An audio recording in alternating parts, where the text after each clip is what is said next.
Doctor delivers. Screaming baby to ex-wife. Then, genetic test reveals she's his daughter.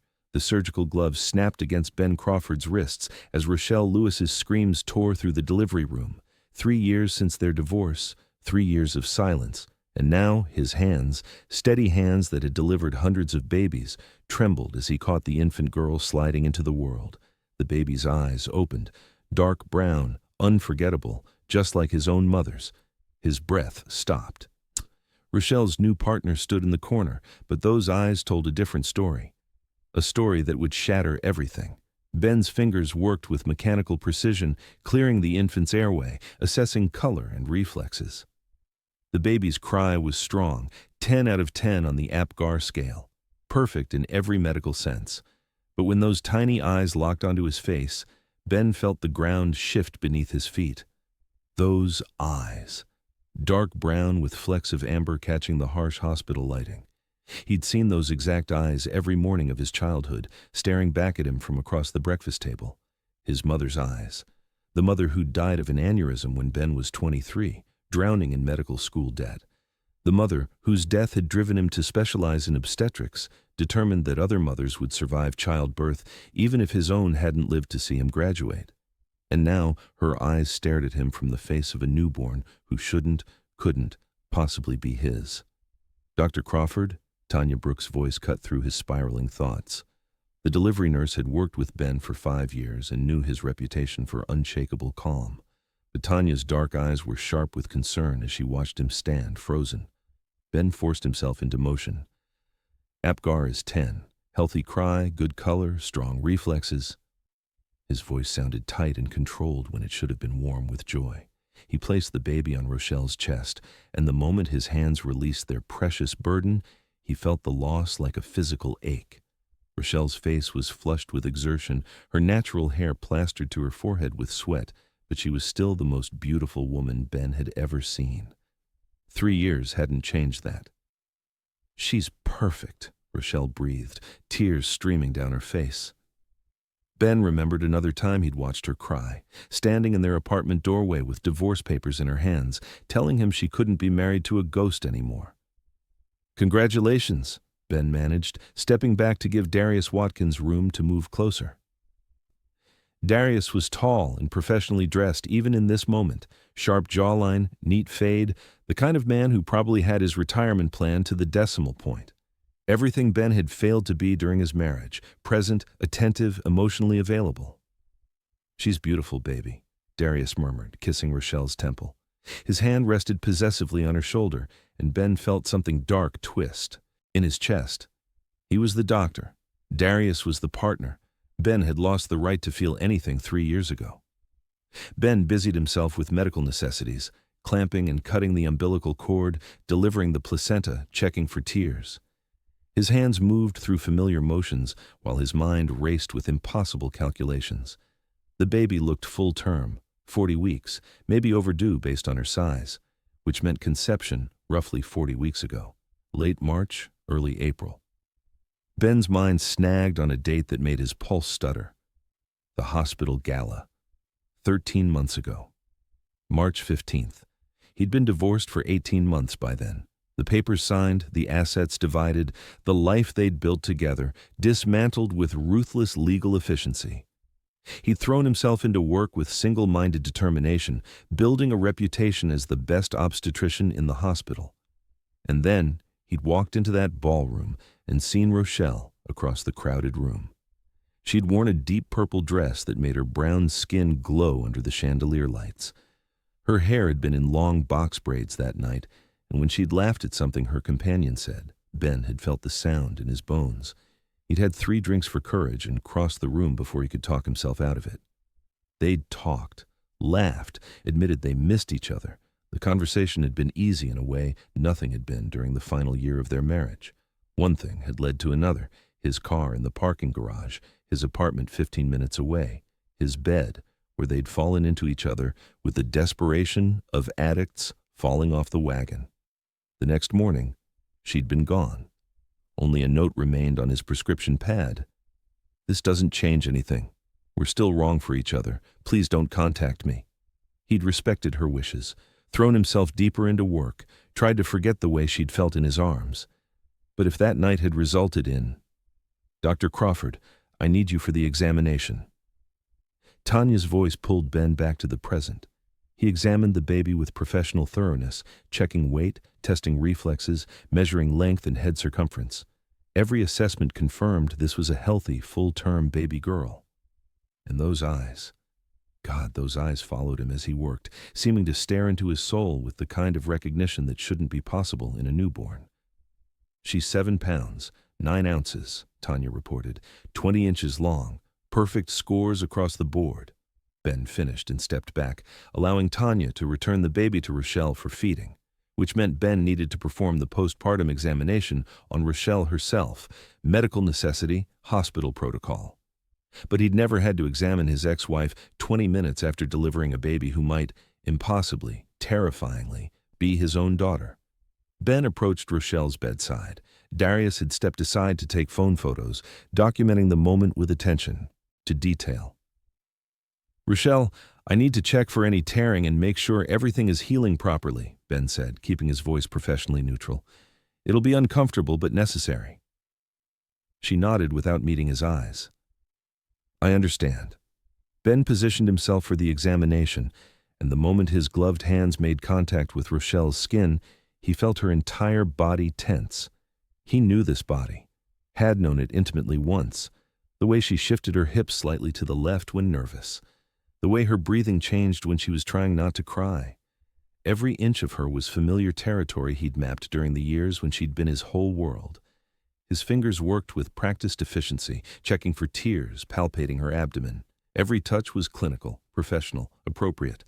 But he was hyper-aware of every small reaction, the way she caught her breath when he pressed on her lower abdomen, the tension in her legs, the flush creeping up her neck.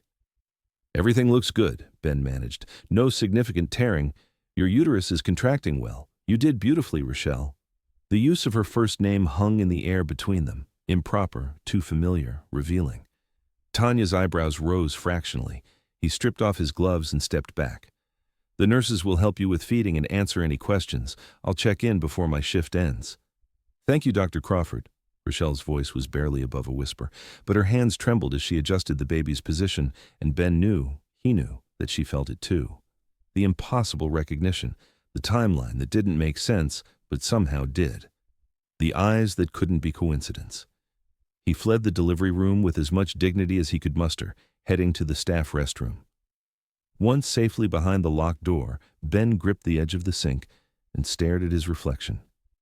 Dark brown eyes with amber flecks stared back at him, his mother's eyes, the baby's eyes. His hands shook as he splashed cold water on his face. This was impossible. Rochelle had been with Darius for over a year, according to hospital gossip. The timeline put Darius as the father. It had to be Darius, except Ben knew exactly when that baby had been conceived. He could pinpoint it to a single night of weakness and longing and the kind of desperate intimacy that only came from two people who'd loved each other too much and not wisely enough. His phone buzzed. A text from Tanya. "You okay? Never seen you rattled during a delivery?" Ben typed back, "Fine, just tired. Long shift." It wasn't even close to the truth. He had 3 more hours left on his shift. 3 more hours to maintain his professional composure while his entire world tilted on its axis. When his shift finally ended at 2 in the morning, Ben should have gone straight home. Instead, he found himself walking the long way through the hospital, past the postpartum ward where Rochelle would be spending the night. The lies we tell ourselves, his mother's voice whispered in his memory. The postpartum ward was quiet at this hour, dimly lit with only essential monitoring equipment beeping softly. Through the window of Rochelle's room, Ben could see her sitting up in bed, the baby in her arms, Darius slouched in the chair beside her, clearly asleep. Ben should keep walking, should go home and let them have their family moment. Instead, he pushed open the door as quietly as possible and stepped inside. Rochelle's head snapped up, and for a moment they just stared at each other. She looked exhausted, hair in a messy ponytail, wearing one of those awful hospital gowns, dark circles under her eyes, and still so beautiful it made his chest ache.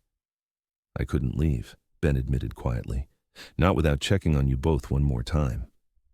She won't sleep, Rochelle whispered, tilting her head toward the baby. She'll nurse and then just lie there staring at me like she's trying to figure something out. Ben moved closer, careful not to wake Darius. Up close, the baby was even more devastating. Perfect tiny features, that dark hair, and yes, those eyes that seemed to look at him with impossible recognition. "May I?" He gestured toward the infant, and after a heartbeat of hesitation, Rochelle carefully transferred the warm bundle into his arms. The baby settled against his chest with a small sound of contentment, and Ben felt something inside him crack wide open. He'd held countless newborns in his career. But this was different. This tiny human who might share his DNA, who might be the daughter he'd never known he desperately wanted, fit in his arms like she belonged there. "She likes you," Rochelle observed softly. "I have that effect on babies. Occupational hazard." Ben kept his voice light, but his hands trembled slightly. The baby's eyes tracked his face, and he could swear she recognized him in some fundamental way. "Ben." Rochelle's voice drew his attention. "I meant what I said earlier, about being scared. When I found out I was pregnant, I panicked. Darius and I had only been together a few weeks, and I was terrified he'd leave. But he stepped up.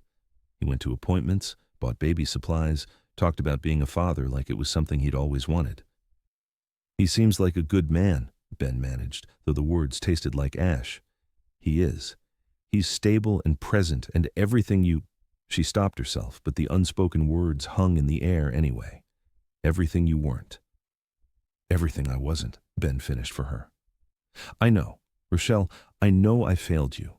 Failed us. I was so focused on proving myself, on becoming the best doctor, that I forgot to actually live. Forgot that success means nothing if you're coming home to an empty apartment with no one to share it with." "You're not just saying that because of the baby." It wasn't a question, but Ben answered anyway. "No, I've known it for 3 years, since the day you walked out holding those divorce papers and I realized I'd lost the most important thing in my life. But I was too proud and too stupid to fight for you." Rochelle's eyes glistened with fresh tears.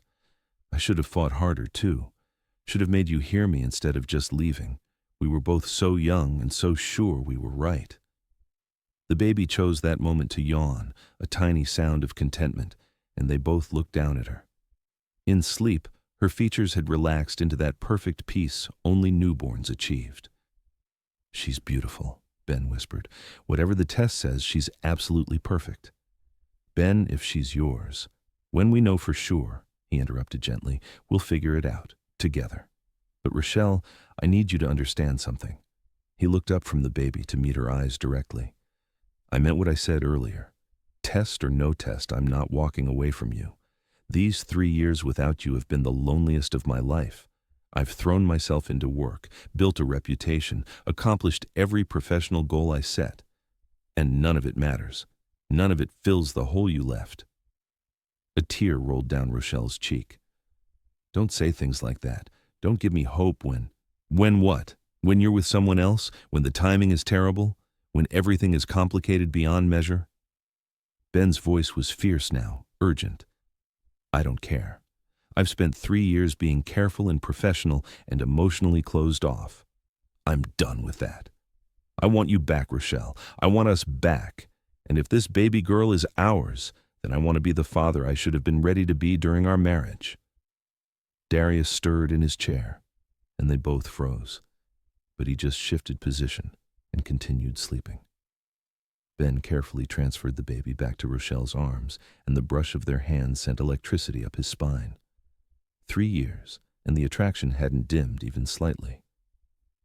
"I should go," Ben murmured, but made no move toward the door. "You should," Rochelle agreed, but her eyes held him in place.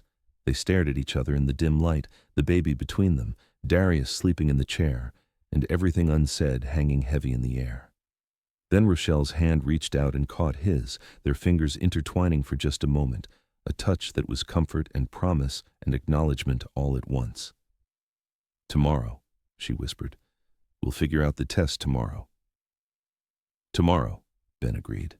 He forced himself to walk away, but at the door, he looked back one more time.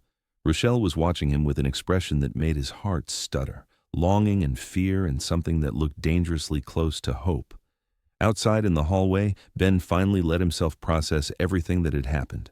In the span of one shift, his entire life had been turned inside out. He might be a father. He still loved his ex-wife. She might still love him.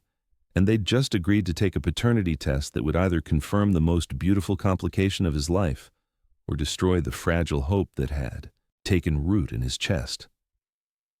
Ben drove home through empty streets, his apartment building looming against the pre-dawn sky. Inside, everything was exactly as he'd left it, immaculate, professionally decorated, utterly devoid of personality. The walls showcased his achievements, framed degrees, certificates, awards, but there were no personal photos, no candid shots of friends or family. The picture of his mother he kept on his desk at the hospital, too precious to risk leaving in an apartment that felt more like a hotel room than a home. Ben stood at his floor-to-ceiling windows looking out at the city lights and did the math. A full-term pregnancy was 40 weeks from the first day of the last menstrual period. The baby had been born tonight, technically early morning of October 31st. Counting back 40 weeks put conception around late January or early February, which didn't match the gala at all. Unless Ben pulled out his phone and did a more careful calculation. If Rochelle's cycle had been irregular, stress could do that, and the divorce had been finalized around that time, then ovulation might have happened later than normal. And if she'd been one of those women who ovulated later in their cycle, the numbers aligned, barely by the skin of their teeth, but they aligned. March 15th. The gala. The night that had haunted him for 13 months. His phone buzzed with a text. Unknown number. It's Rochelle. Got your number from hospital directory. Hope that's okay. She finally fell asleep. Thank you for tonight. For everything. Ben stared at the message, his heart hammering. After 3 years of silence, suddenly they were texting at 3 a.m. like no time had passed at all. He typed back, "Always okay. How are you holding up?" The response came quickly. Terrified. Exhausted, still can't believe she's real. She's very real. And very perfect. A pause, then, Ben. When I found out I was pregnant, I was 4 weeks along. That was early May.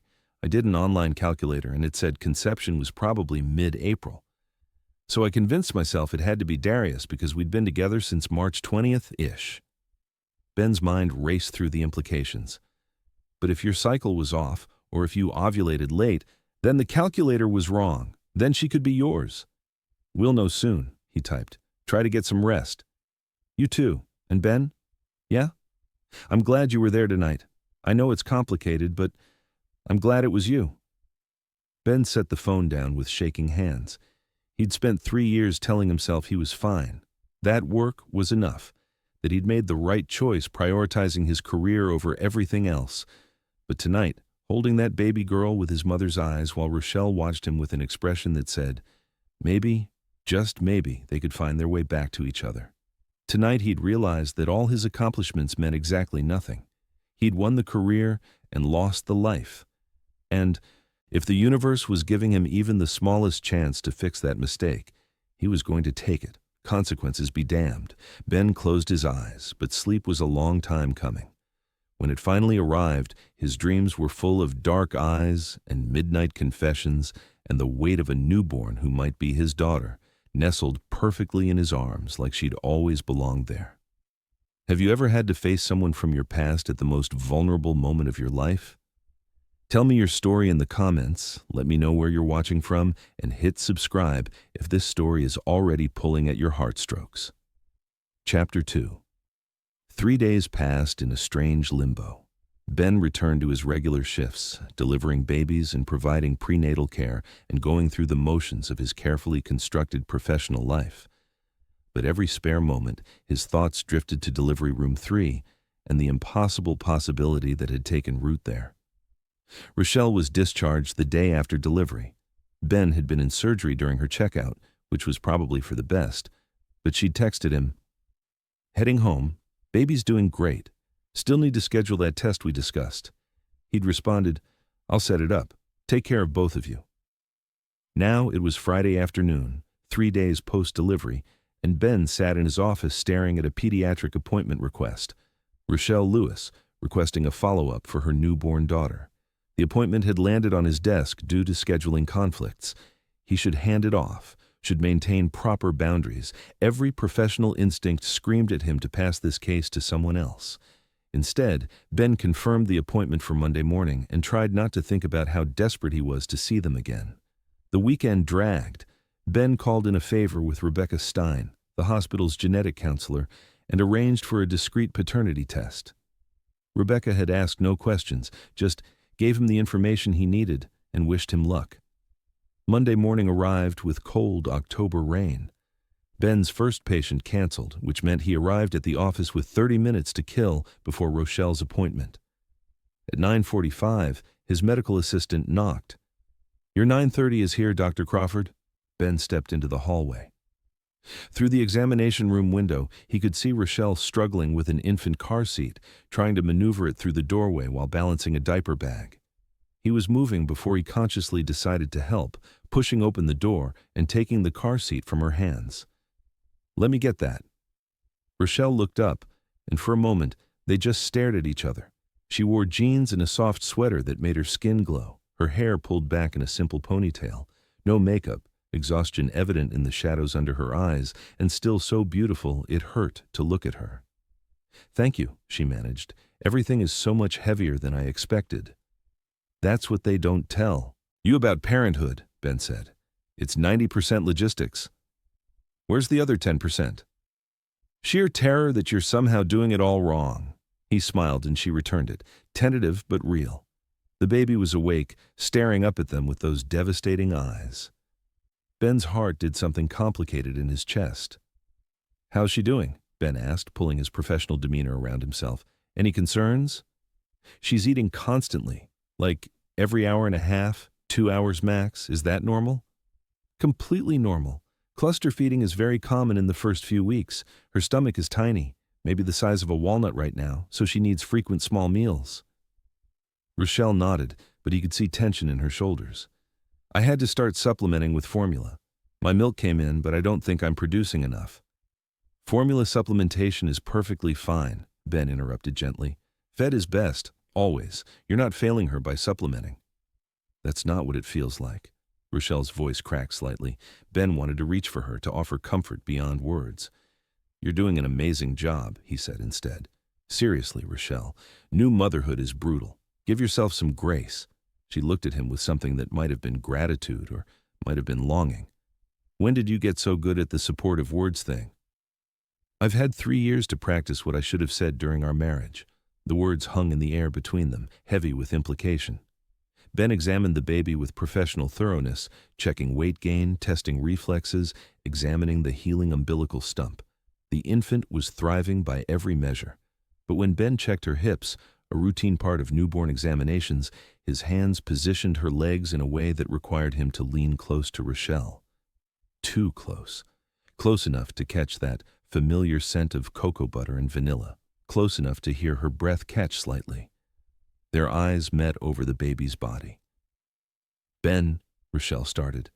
"Your formula supplementation is fine," he said quickly, retreating to safer professional territory. "Actually, I'm concerned you're not eating enough. You look like you've lost weight since the delivery." "I've been busy. The baby needs you healthy." Ben pulled out his prescription pad and wrote something down, then handed it to her. "Doctor's orders." She looked at the paper and laughed, a surprised sound that lit up her whole face. "You're prescribing me food delivery? And mandating at least 6 hours of sleep in every 24-hour period, even if it means asking for help." Ben's expression softened.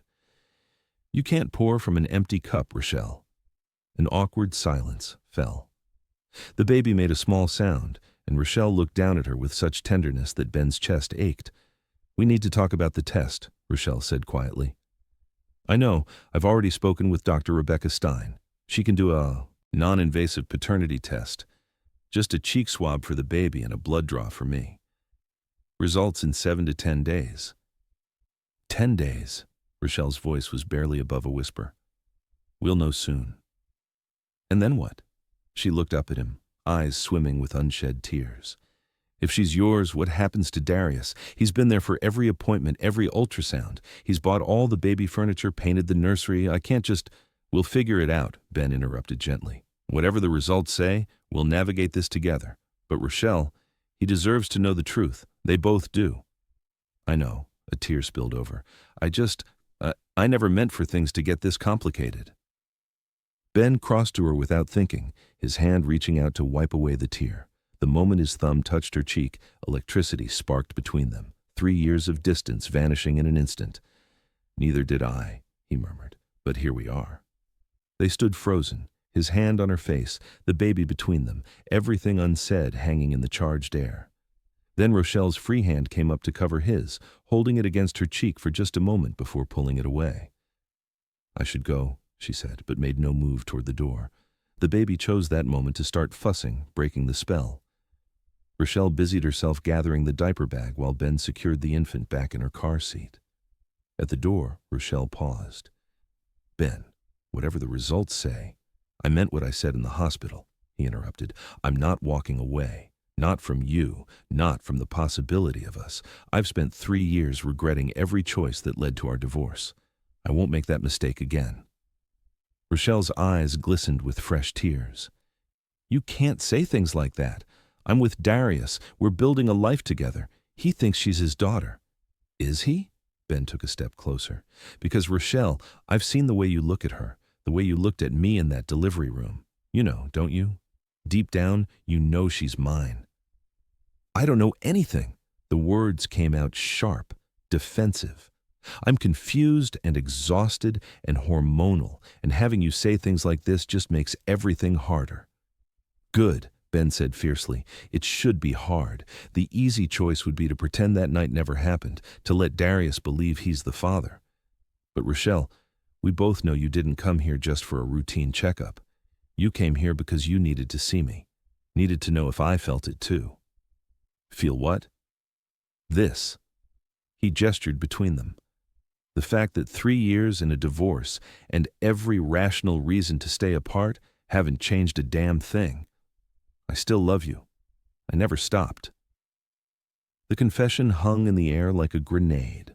Rochelle stared at him, tears streaming down her face, the baby starting to cry in her car seat.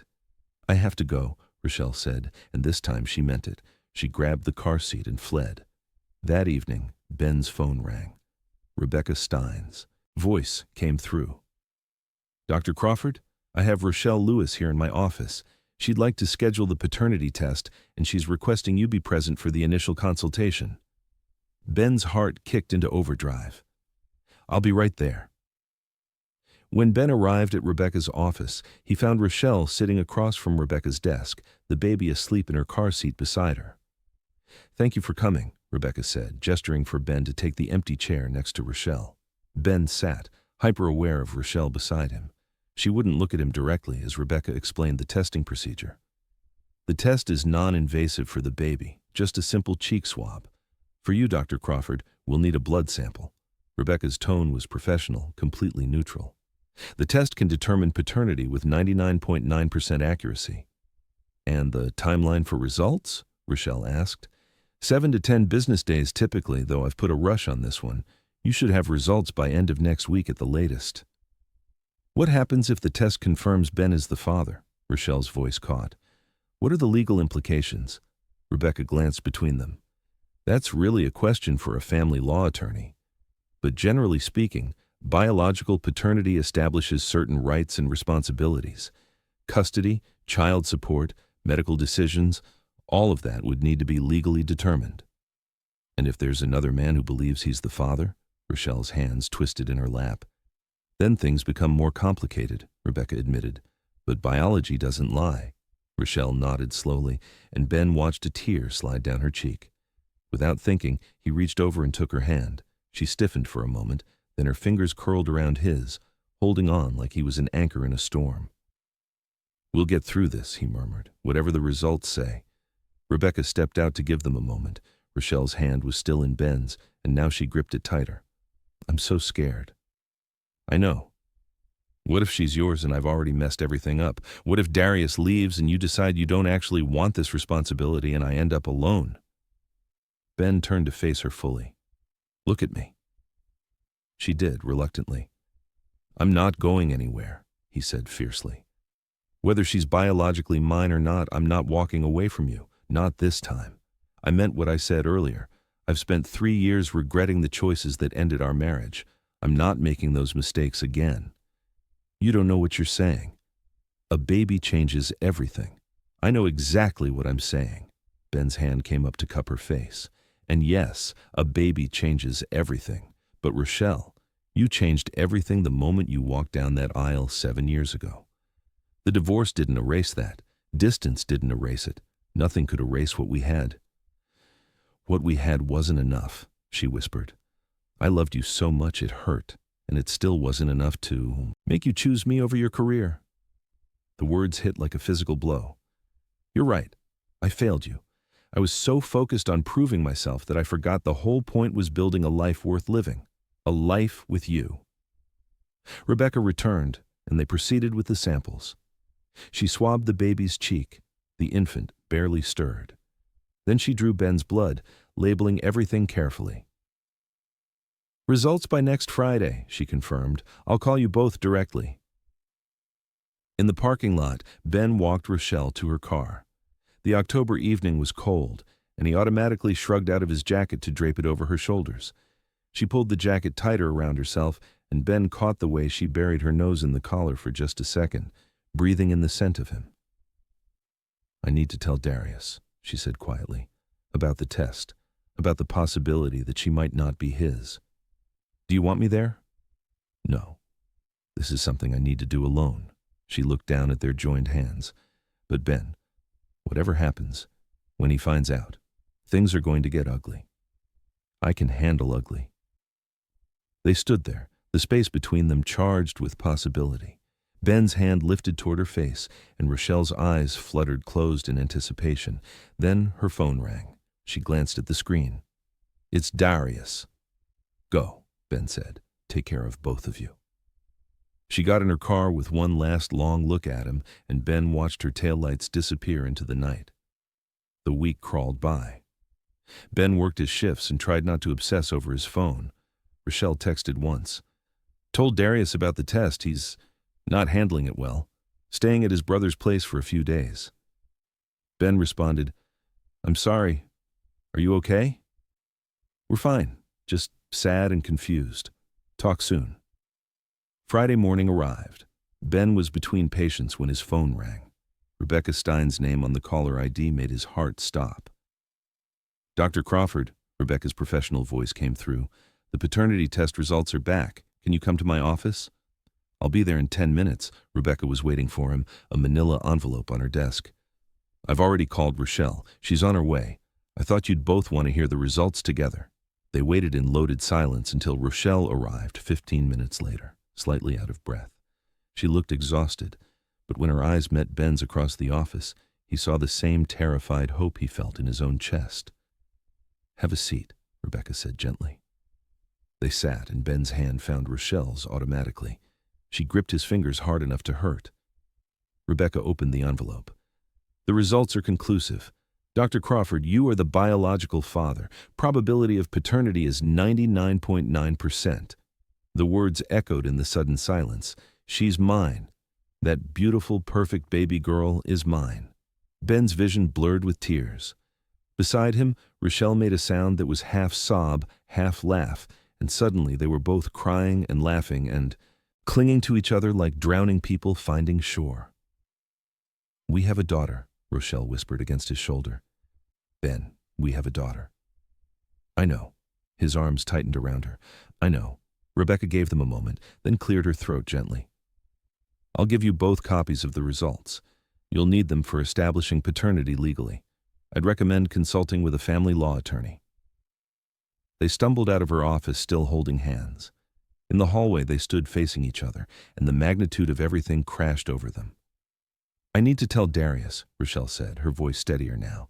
"He deserves to know immediately. Do you want me there?" "No, this is something I need to do alone." She looked down at their joined hands. "But Ben, after I talk to him, we need to figure out what happens next. Custody, living arrangements, all of it." "I know." "And Ben?" She looked up at him with tears still streaming down her face. I'm scared. I'm so scared of how complicated this is about to get. He pulled her close again. We'll figure it out. Together. Whatever it takes. Rochelle left the hospital with the test results in her purse and drove to the apartment she shared with Darius. Inside, Darius was packing boxes. He'd moved back in 2 days ago, but the boxes suggested he'd been preparing for this outcome. The results came back, Rochelle said, setting the car seat down gently. Darius straightened, his face carefully neutral. And? Ben is her father, 99.9%. The silence stretched for 10 long seconds.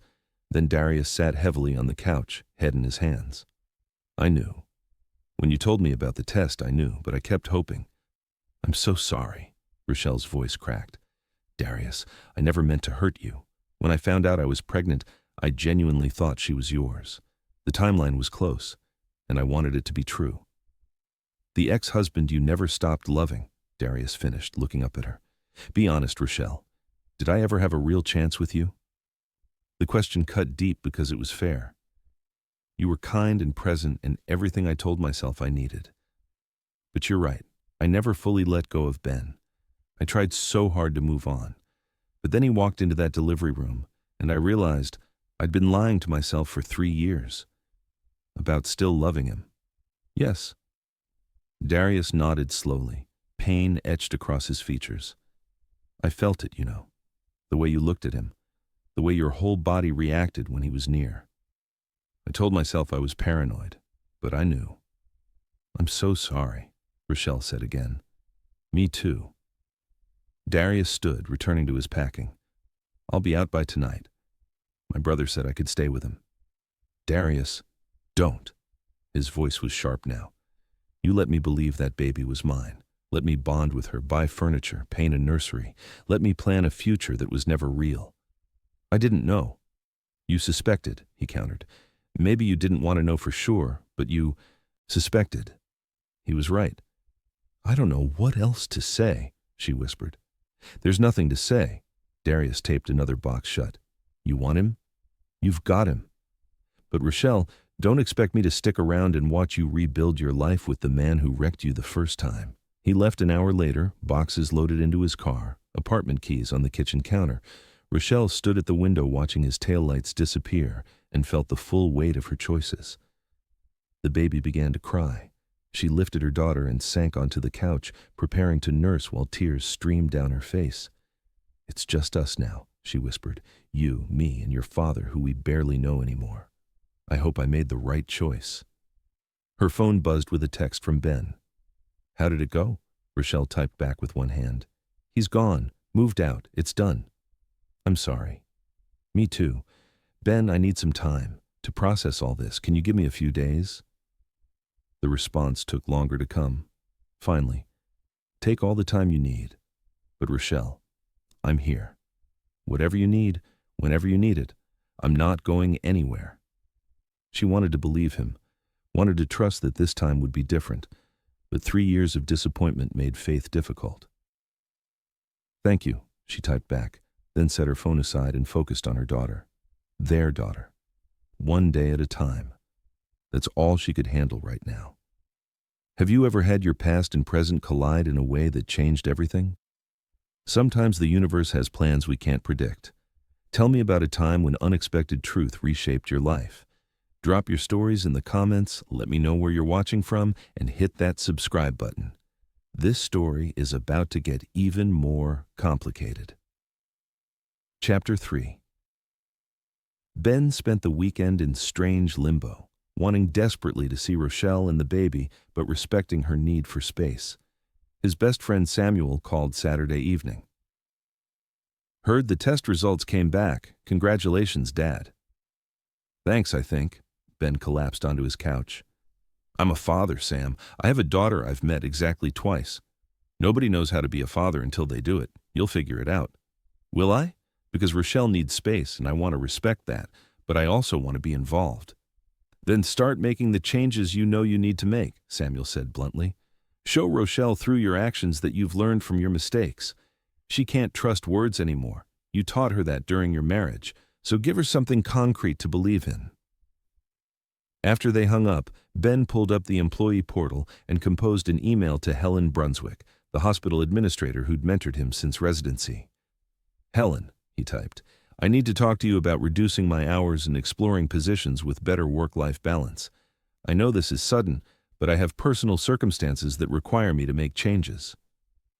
He stared at the email for a long time before hitting send. Felt like jumping off a cliff. His career had been his identity for so long that deliberately scaling it back felt like losing a piece of himself. But Samuel's words echoed. What exactly has changed? Helen responded within an hour.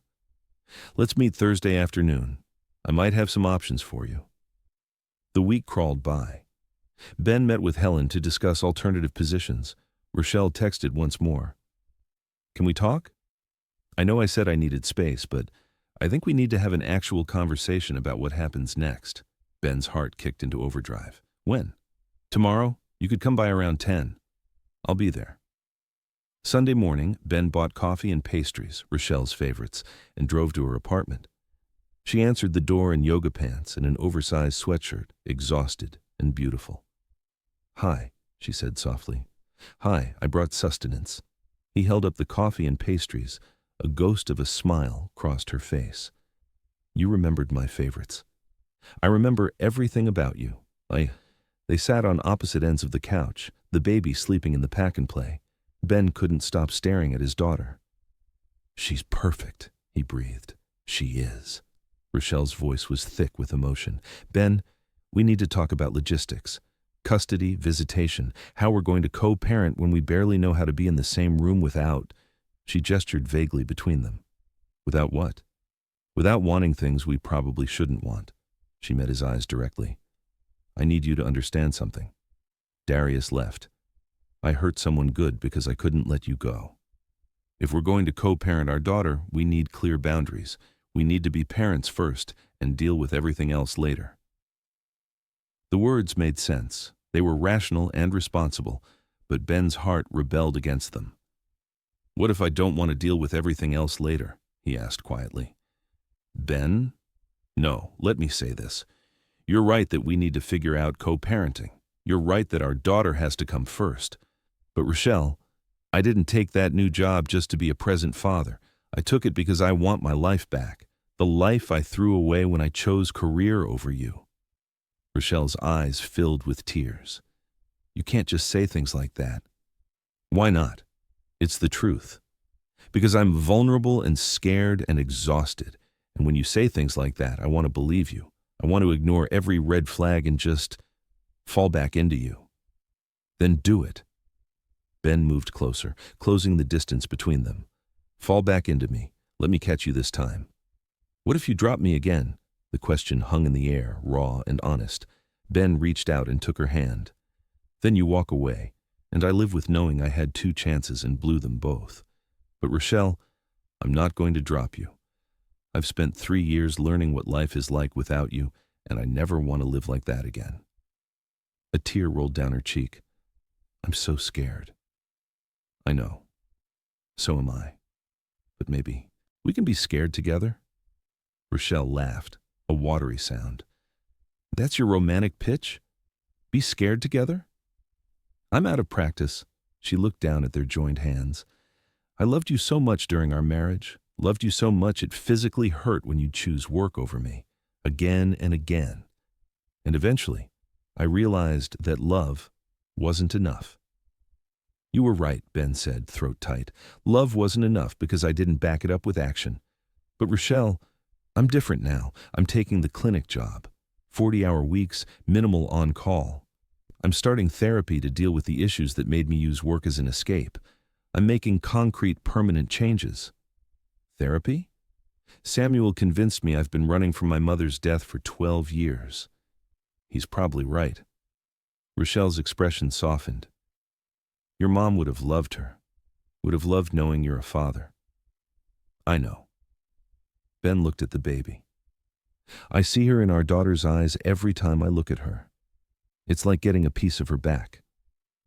Before Rochelle could respond, the baby began to cry.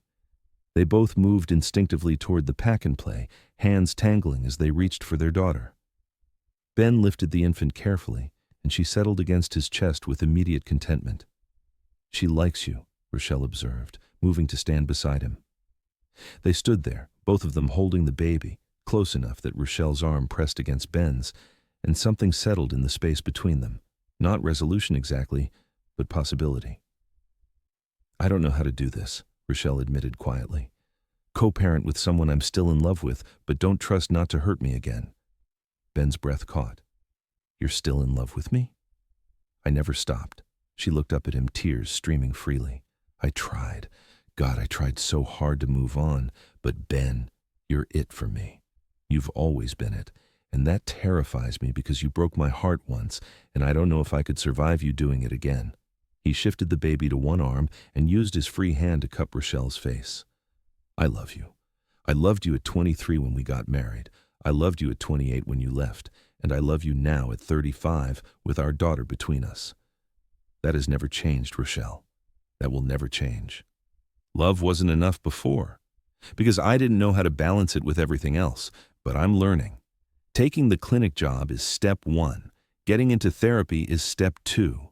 Showing up for you and our daughter every single day is step 3, and every step after that."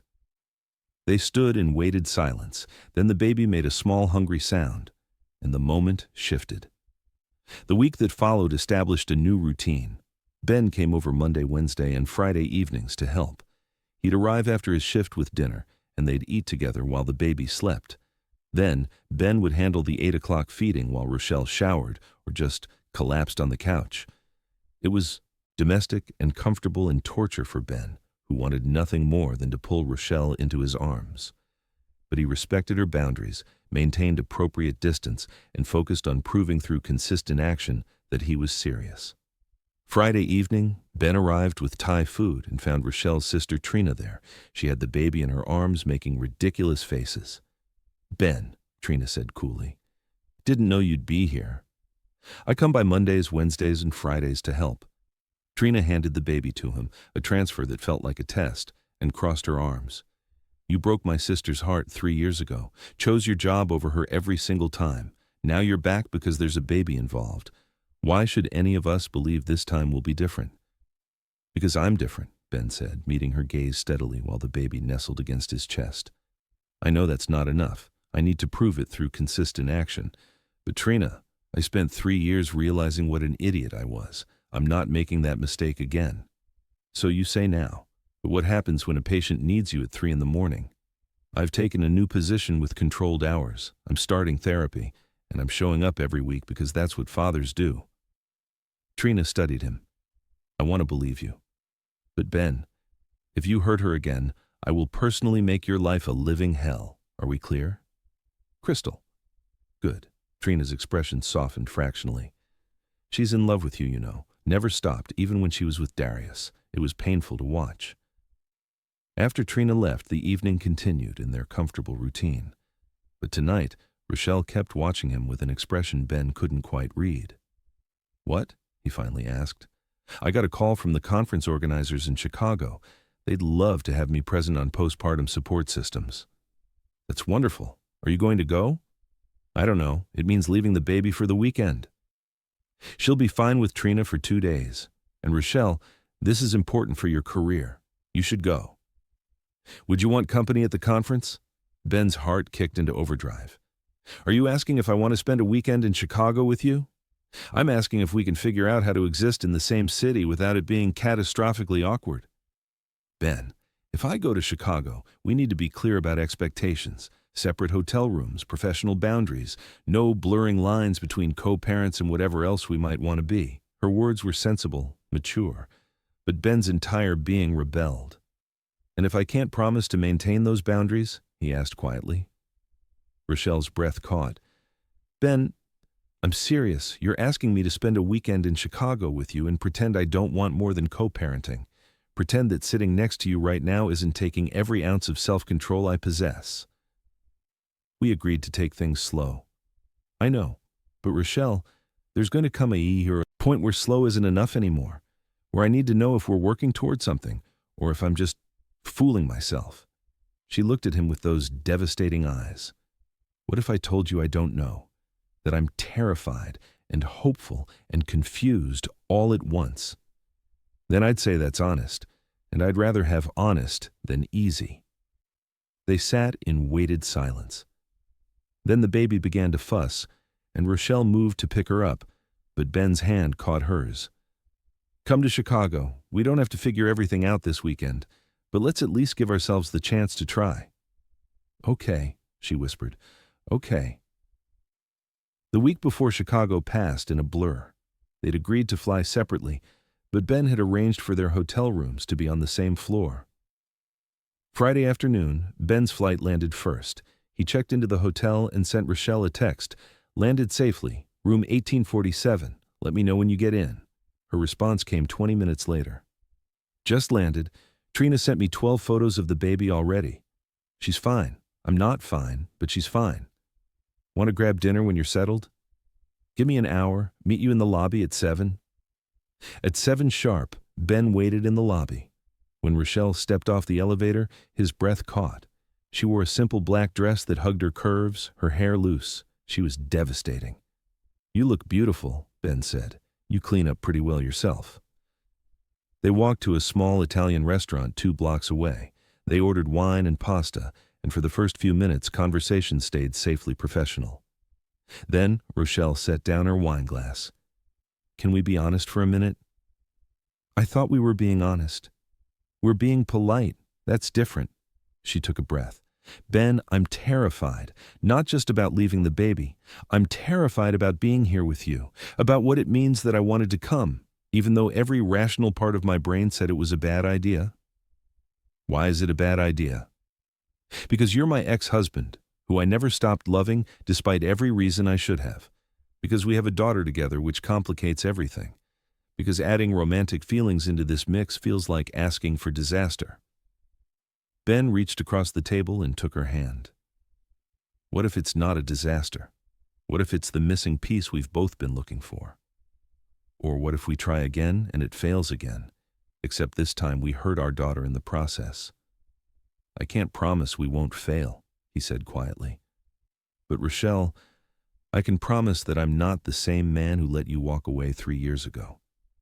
I've spent every day since learning what life is like without you, and I never want to live like that again. How do I trust that? By letting me prove it, day after day, week after week, until the consistency speaks for itself. Ben's thumb traced circles on her palm. I know you're scared. I'm scared too. But maybe we can be scared together and figure it out as we go. They finished dinner slowly, the conversation shifting to easier topics. By the time they walked back to the hotel, the tension between them had shifted into something warmer. In the elevator to their floor, they stood on opposite sides.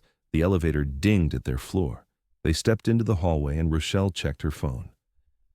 Trina sent another photo. The baby's asleep with her tiny fist in her mouth, and it's the cutest thing I've ever seen. She showed Ben the photo, and his chest constricted. Their daughter. She's beautiful, Ben murmured. She is. Rochelle looked up at him, and the space between them felt charged with possibility. My room is 1851, 3 doors down from yours. I know, I may have checked the room assignments. Of course you did. She smiled, but made no move toward her room. Ben, you don't have to say anything. We have all weekend. Before Ben could respond, a hotel guest emerged from a nearby room, and the moment shattered. Rochelle took a step back. I should get some sleep, she said. Early presentation tomorrow. You're going to be amazing. She hesitated, then stood on her toes and pressed a quick kiss to his cheek. Good night, Ben. Saturday afternoon, Ben attended Rochelle's presentation. She wore a professional dress in deep blue, and for 45 minutes Ben watched his ex-wife present with the kind of passion and expertise that reminded him why he'd fallen in love with her in the first place. The audience was engaged. When she wrapped up, the applause was enthusiastic. Ben waited until the crowd thinned before approaching. You were incredible, Rochelle's face lit up. You came. Of course I came. Rochelle, he stepped closer. I will always make time for you. That's the whole point. She blinked rapidly, fighting tears. That evening, They had dinner at a rooftop restaurant with incredible views. They ordered wine and entrees, and for the first few minutes, conversation stayed light. Then Rochelle set down her glass. "Okay, let's talk. Really talk." About? About what happens when we go home, about custody and co-parenting, and whether we're going to keep pretending we're not still in love with each other. Ben's heart hammered. "I'm not pretending anything. I told you weeks ago that I love you and I want you back. That hasn't changed." "But what does that mean practically? We can't just pick up where we left off." "I don't want to pick up where we left off," Ben said. "That relationship was broken. I want to build something new, something better, based on who we are now." "And how do we do that while raising a newborn?" "One day at a time." "Rochelle, I'm not asking you to have all the answers right now. I'm just asking you to give us a chance." She was quiet for a long moment.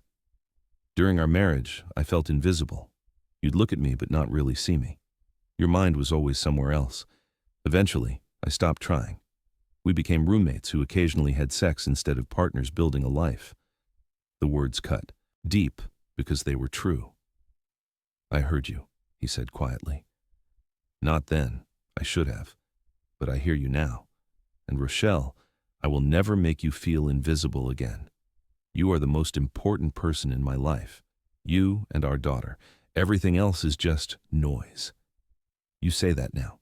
Because it's true now. I took the clinic job. I'm starting therapy. I'm making concrete, permanent changes because I learned the hard way that success without someone to share it with is just expensive loneliness. Rochelle's eyes shimmered with tears. "I want to believe you." "Then do. Stop waiting for me to fail and start letting yourself hope that maybe we can get this right the second time." Their food arrived, providing a brief reprieve. They ate in silence for a few minutes, but Ben could see Rochelle processing. Finally, she spoke. "If we try again, things have to be different. I need you to understand that I can't go through what I went through during our marriage. Can't be the person always waiting, always coming second." "You won't have to," Ben promised. "I'm showing up. Every day. That's non-negotiable." Rochelle looked at him steadily. "Those are good answers. But Ben, it's easy to say these things in a romantic restaurant. It's harder to live them on a random Tuesday when you're tired and stressed." "I know, which is why I'm asking you to hold me accountable. If I start slipping, call me on it. We're on the same team this time." A tear rolled down Rochelle's cheek. "When did you learn to communicate like an actual functional adult?" 12 weeks of online therapy. My therapist is very good." She laughed through her tears. "I'm glad you're doing the work." "So am I." Ben reached across the table and took her hand. "Rochelle, I know I'm asking a lot, but I'm asking anyway because the alternative, living without you, is not something I can accept anymore." She stared at their joined hands, her face cycling through emotions. When she finally looked up, her expression was open in a way it hadn't been since before the divorce. "I don't want to live without you either," she whispered. "I've tried for 3 years and it doesn't work. You're it for me, Ben. You've always been it. And that terrifies me because you have so much power to hurt me. I know, and I will spend every day for the rest of my life trying to deserve that trust." He stood, moving to her side of the table and crouching beside her chair. "Give me a chance. Give us a chance. Let me prove that this time is different." Rochelle cupped his face in both hands, tears streaming freely. "Okay. Okay? Okay, let's try. Let's be terrified together and figure it out as we go." Ben surged up and kissed her. Finally, after weeks of restraint and careful boundaries, he finally kissed her.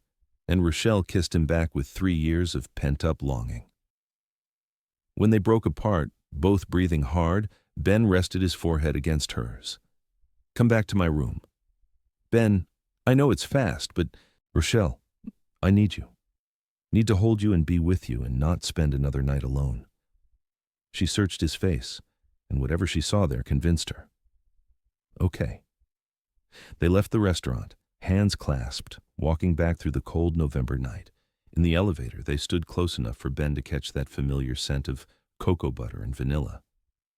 The elevator doors opened. They walked to Ben's room, and he fumbled with the key card while Rochelle pressed against his back. Finally, the door opened and they stumbled inside. Ben barely managed to flip the privacy lock before Rochelle was in his arms, her mouth on his, 3 years of separation evaporating. "I've missed you," she breathed. "God, Ben, I've missed you so much." "I know, I've missed you too, every single day." He walked her backward toward the bed, hands working the zipper of her dress.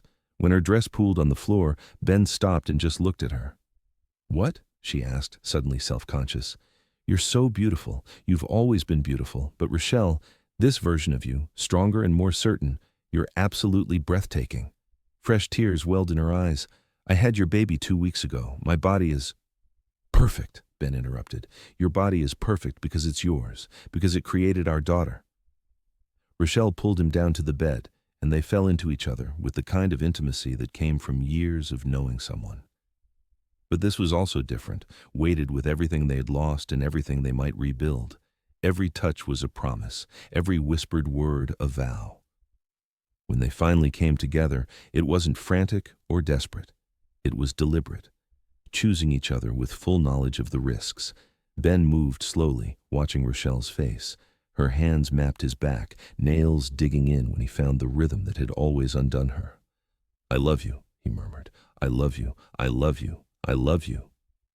"I love you too," she gasped, and when she shattered around him moments later, Ben followed with her name on his lips. Afterwards, they lay tangled together. Ben pulled the blanket over them and held Rochelle against his chest. "Don't leave," he murmured into her hair. "Stay with me tonight. I'm not going anywhere. I mean it. I don't want to wake up to another note." Rochelle pulled back enough to look at him, and her expression was open and vulnerable. "This changes everything. You know that, right? We can't go back to just co-parenting after this." "Good. I don't want to co-parent. I want to parent together, under one roof, building a life, doing this for real."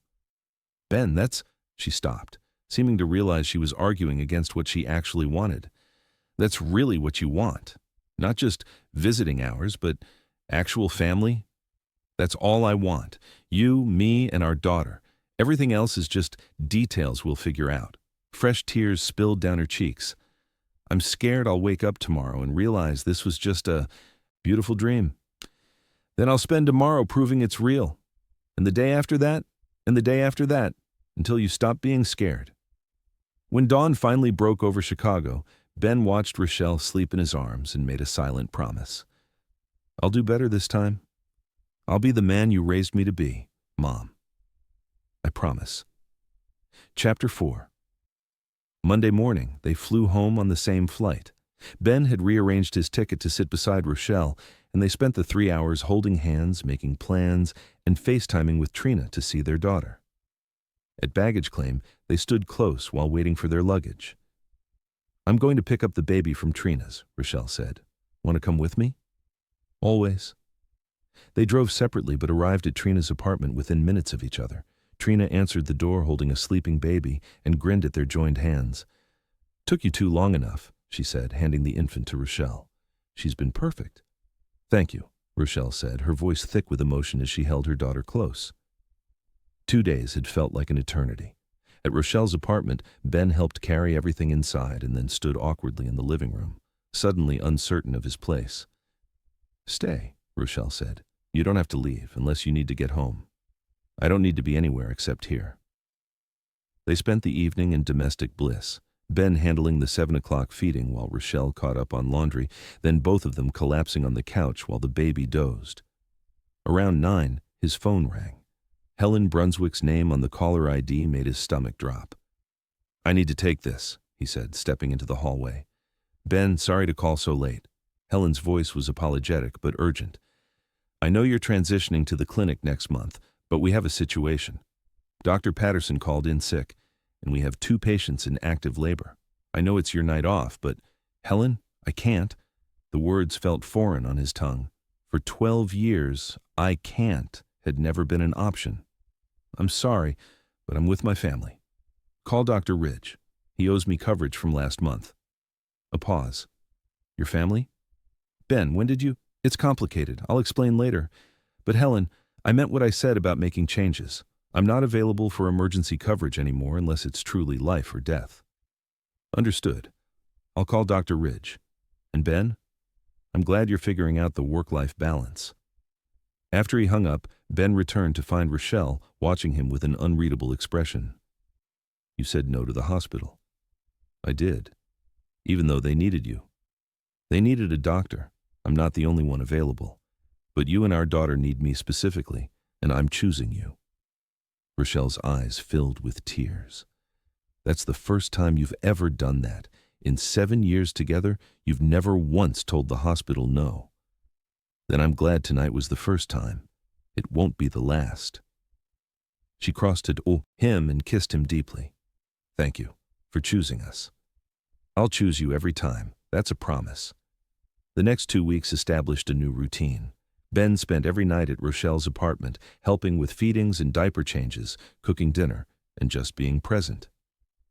He started his therapy sessions, began the transition process at the hospital, and met with a family law attorney to begin establishing paternity. Helen Brunswick called him into her office on his second-to-last day at the hospital. "So," she said, "a daughter with your ex-wife. Want to tell me how that happened?" Ben explained the whole story. Helen listened without interrupting, her expression shifting from surprise to understanding to approval. "I'm glad you're making changes," she said when he finished. "Ben, you're one of the best obstetricians I've ever worked with, but for years I've watched you use work as an escape from actually living your life. Your mother's death hit you hard, and instead of processing it, you threw yourself into saving everyone else's mother. But you can't save everyone."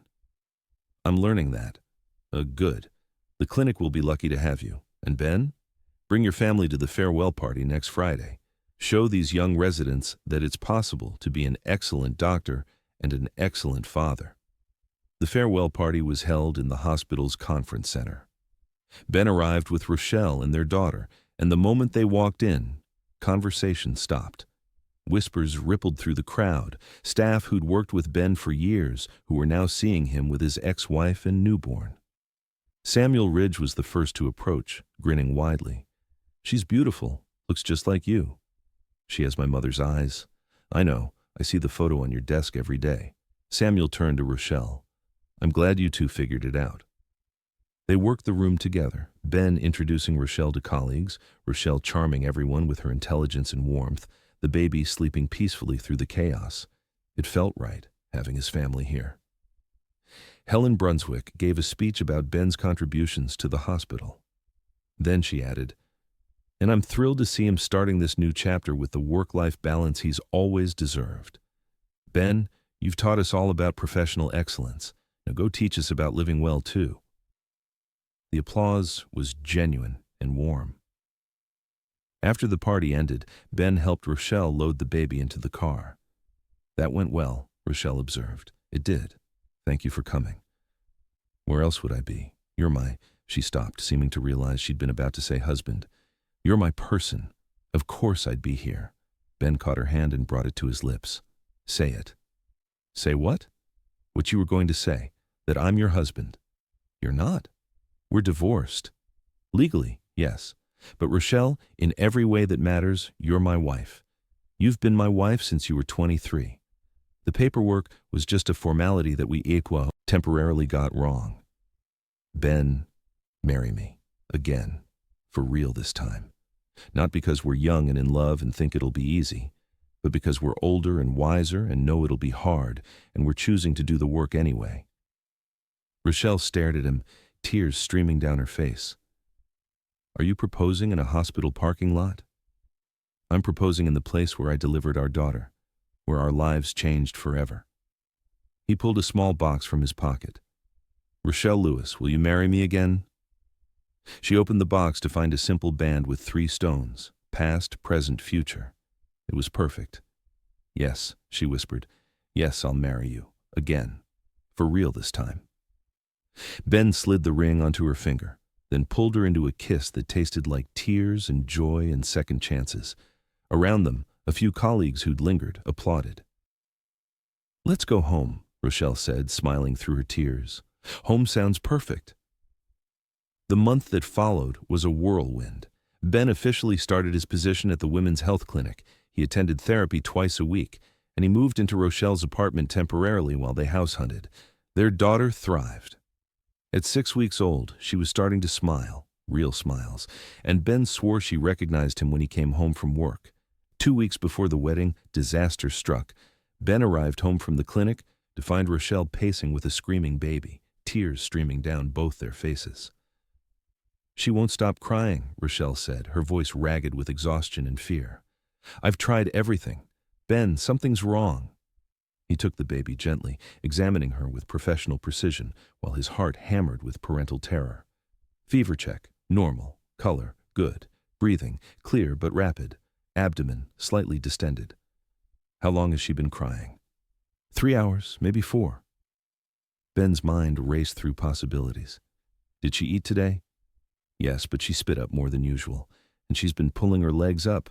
That's a pain response. Could be gas, could be something more serious." He made a decision. "We're going to the ER, now." At the emergency room, Samuel Ridge met them at the door. Ben rattled off symptoms while Samuel examined the baby with expert efficiency. "Could be intussusception," Samuel said. "We need an ultrasound, now." The next hour was torture. Ben held Rochelle while they waited for imaging results, both of them silent with terror. Finally, Samuel returned with a pediatric surgeon. "Good news. It's not intussusception. Bad news. She has a small bowel obstruction. We need to operate." "Operate?" Rochelle's voice was barely a whisper. "She's 6 weeks old." "I know, but if we don't, this could become life-threatening. The surgery is straightforward. But I need consent forms signed." Ben's hands shook as he signed the paperwork. This was different from every other medical emergency. This wasn't a patient. This was his daughter. "She's going to be okay," he told Rochelle, trying to convince himself as much as her. "The surgeon is excellent. She's going to be fine." They waited in the surgical waiting area. Ben in his work clothes, Rochelle in yoga pants and a stained shirt. Samuel sat with them, a silent presence that helped more than words could. 2 hours later, the surgeon emerged. "The surgery went perfectly. We found and relieved the obstruction. It was caused by a small congenital abnormality that we corrected. She'll need to stay for a few days, but long-term prognosis is excellent." Relief crashed through Ben so powerfully, his knees nearly buckled. Beside him, Rochelle dissolved into tears. They stayed at the hospital for 3 days while their daughter recovered. Ben slept in a chair beside her crib, woke for every monitor alarm, and studied her recovery with obsessive intensity. On the second day, Rochelle forced him to go home and shower. When he returned, he found Trina sitting with Rochelle. After Trina left, Ben sat beside Rochelle and took her hand. "How are you holding up?" "I'm terrified," she admitted. "Every time a monitor beeps, my heart stops." "Then we deal with it, together. But Rochelle, she's going to be okay." The surgeon corrected the issue. "It shouldn't happen again." Rochelle leaned against him, exhausted. "This whole thing made me realize how much our lives have changed. We went from divorced exes to engaged parents dealing with a medical crisis. It's a lot." "It is, but we're handling it." "Are we?" "Because, Ben, I'm barely keeping it together. I'm not pulling away." Ben turned her to face him. "Rochelle, I'm right here. Present and terrified and completely overwhelmed, but here. This is different from before. I'm different." She searched his face, and whatever she saw there reassured her. "Okay, I believe you." 1 week before the scheduled wedding, Ben's father called. "Rochelle invited me to your wedding," his father said without preamble. "Want to tell me what's going on?" Ben explained everything. His father listened in characteristic silence. "So you're remarrying the woman you divorced 3 years ago, and you have a 6-week-old daughter I didn't know existed," his father summarized. "That's the situation, yes." More silence. Then, "Your mother would be happy. She always liked Rochelle. Said you were an idiot for letting her go." The mention of his mother made Ben's throat tight. "She was right. I was an idiot." "Yes, you were. But at least you figured it out eventually." His father cleared his throat. "I'll be there, at the wedding, and I'd like to meet my granddaughter." "She has Mom's eyes," Ben said quietly. "Dark brown with amber flecks. It's uncanny." "Good. Maybe you'll stop being such a stranger if you have family around." It wasn't quite reconciliation, but it was something. A bridge being rebuilt one awkward conversation at a time. The wedding took place on a Saturday afternoon in the small garden where they'd originally planned their first wedding 7 years ago. Full circle. The guest list was intimate. Trina and Samuel as witnesses, Ben's father, a handful of close friends, and Helen Brunswick. Their daughter attended too, now 7 weeks old and recovered from her surgery, wearing a tiny white dress. Ben stood at the front with Samuel beside him, watching Trina walk down the short aisle first. Then Rochelle appeared, carrying their daughter, and Ben forgot how to breathe.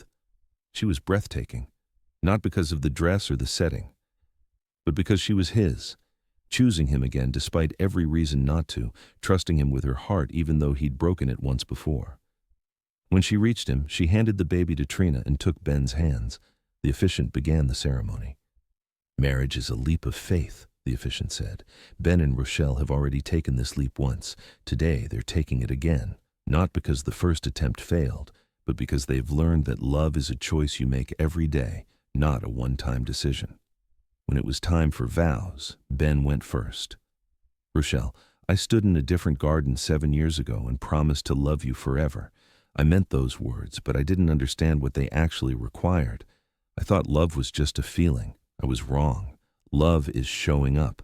It's choosing someone over and over, even when work calls or life gets messy. It's being present for the small moments that build a life together. I failed at that during our first marriage. I let fear drive me into work so completely that I forgot to actually live. But I'm not that man anymore. I've spent 3 years learning what life is like without you, and I never want to live like that again. So I'm standing here today making new vows, ones I finally understand how to keep. I vow to choose you every single day, to be present for our daughter's milestones and your hard days and all the beautiful mundane moments in between. I vow to communicate even when it's uncomfortable, and to never let work consume me so completely that I forget what matters most. I vow to be the partner you deserve, and the father our daughter needs, not perfect. I'll still make mistakes, but present, always present, for as long as we both shall live." Rochelle was crying openly now. When the officiant nodded to her, she took a shaky breath. "Ben, 7 years ago I married you because I believed in us. I believed we could build something beautiful together, and we did, for a while, until the weight of unspoken needs crushed what we'd built. I spent 3 years believing I'd made a mistake by leaving. Then you delivered our daughter, and I realized something. I hadn't made a mistake by leaving. I'd made the painful but necessary choice to save myself when our marriage became unlivable, and you did the hard work of growing and changing while we were apart. So today, I'm not marrying the man I divorced 3 years ago. I'm marrying the man you've become, someone who's learned that vulnerability isn't weakness and that showing up consistently is more important than grand gestures. I vow to trust you with my heart again, even though that terrifies me. I vow to communicate clearly about my needs. I vow to call you on it when you start slipping into old patterns, and to forgive you when you stumble, because growth isn't linear and we're both still learning. I vow to build a life with you where we're partners in every sense, sharing the good days and the hard ones, raising our daughter together, and choosing each other even when it would be easier to walk away, for as long as we both shall live." Ben slid a new wedding band onto her finger, matching the engagement ring. She did the same for him, and when the officiant pronounced them married, Ben pulled her into a kiss that tasted like tears and joy and hard-won second chances. Their small gathering applauded. The baby chose that moment to start fussing, and they broke apart laughing. "She's already stealing the show," Trina said, handing the infant to Rochelle. The reception was simple. Dinner at a nice restaurant, toasts that were funny and heartfelt, and an early exit because newborns didn't care about wedding timelines. Ben danced with Rochelle while Trina held their daughter, and for those 3 minutes, everything else fell away. "Happy?" Rochelle murmured against his shoulder. "Beyond words." "Me too." She pulled back to look at him. "Thank you for not giving up on us, for doing the work, for becoming someone I can trust again. Thank you for giving me the chance. I won't waste it." Ben's father approached as the song ended. "Can I cut in?" Rochelle graciously stepped aside, and Ben found himself dancing with his father for the first time since his mother's funeral. "She seems like a good woman," his father said gruffly. "She is the best." Your mother would be glad you got your head on straight. I wish she could be here. She is, in that baby's eyes. His father's voice was rough with emotion. I looked at her during the ceremony. Those are your mother's eyes staring back at us. She's here, son, in the ways that matter. Ben's throat closed up completely. He nodded, unable to speak. Don't be a stranger, his father continued. I'd like to know my granddaughter, and maybe we can work on not being so terrible at this father-son thing. I'd like that. After the reception, they went home to the apartment. They put their daughter to bed together, then collapsed onto the couch. We did it, Rochelle said, studying her wedding ring. We actually got married again. We did. How do you feel? Terrified, hopeful, happy, all of the above. She turned to look at him. Ben, we're going to have hard days, days when we're exhausted and snapping at each other. I know, but I want you to promise me something. On those hard days, you'll talk to me instead of disappearing into work. You'll remember why we're doing this. I promise. And Rochelle, I want you to promise something too, on those hard days. You'll tell me what you need instead of assuming I should know. We're partners now. Really partners? That means honest communication even when it's uncomfortable. I can do that. They sat in comfortable silence, and Ben thought about all the pieces that had fallen into place. The daughter he hadn't known existed, the woman he'd never stopped loving, the life he was building that finally had room for all of him. Want to know something? Ben said. Always. The night I delivered our daughter, I went home to my empty apartment and realized my whole life was a lie. I'd achieved every professional goal I'd set, but I had nobody to share it with. Nothing personal except a photo of my mom on my office desk. And I thought, this is what happens when you prioritize wrong. You win the career and lose the life. And now I have everything that matters. You, our daughter, a job I love that doesn't consume me, relationships I'm rebuilding. I'm not perfect at any of it yet, but I'm trying. And that's more than I could say 3 years ago. Rochelle leaned against him. I'm proud of you, for doing the work, for changing. I'm proud of us, for being brave enough to try again. 6 months later, Ben came home from the clinic to find Rochelle in the backyard of their new house, watching their daughter attempt to roll over on a blanket. At 4 months old, she was getting stronger every day, laughing at everything, grabbing at toys, and staring at the world with those unforgettable dark eyes. How was your day? Rochelle asked as Ben settled beside her on the grass. Good. Delivered twins this morning, both healthy. How about you? She has discovered her toes. We've spent the last hour watching her try to eat them. Ben laughed, reaching out to tickle their daughter's feet. She rewarded him with a gummy smile and a delighted squeal. Where do we see ourselves in 5 years? 10? Rochelle asked. Ben considered. I see us here, in this house, raising our daughter. Maybe having another kid if you're interested. Me working at the clinic, coming home for dinner every night. You doing your advocacy work, both of us showing up for school plays and soccer games, and all the mundane, beautiful moments that build a life. That sounds perfect. Yeah? Yeah, she smiled. I just needed to hear you say it. Needed to know we're building toward the same future. Ben pulled her close, one arm around her shoulders, the other hand resting on their daughter's belly as she attempted to grab his fingers. I'm all in, Rochelle. On this life we're building. On you and our daughter and whatever comes next. Completely, permanently, irrevocably all in. Good, because you're stuck with us now. Best thing that ever happened to me. They sat in their backyard watching their daughter discover the world, and Ben thought about the doctor he'd been 2 years ago. That man had been professionally successful, but personally bankrupt, using work as a shield against grief and fear and vulnerability. He'd built an impressive career but forgotten to build an actual life. That man was gone. In his place was someone who understood that love required action, that showing up mattered more than grand gestures, and that the best success was measured in moments like this, sitting in grass with his wife and daughter, exactly where he was supposed to be. Sometimes the universe gave you a second chance disguised as a crisis. The question was whether you were brave enough to take it. Ben and Rochelle were, and this time they were going to get it right. Have you ever been given a second chance at love? What did you do with it? Share your stories in the comments, the beautiful, messy, complicated ones. Let me know where you're watching from, and if this story touched your heart, hit that subscribe button. Tomorrow I'll have another story about love, loss, and the courage to try again. Until then, remember, it's never too late to fight for what matters most.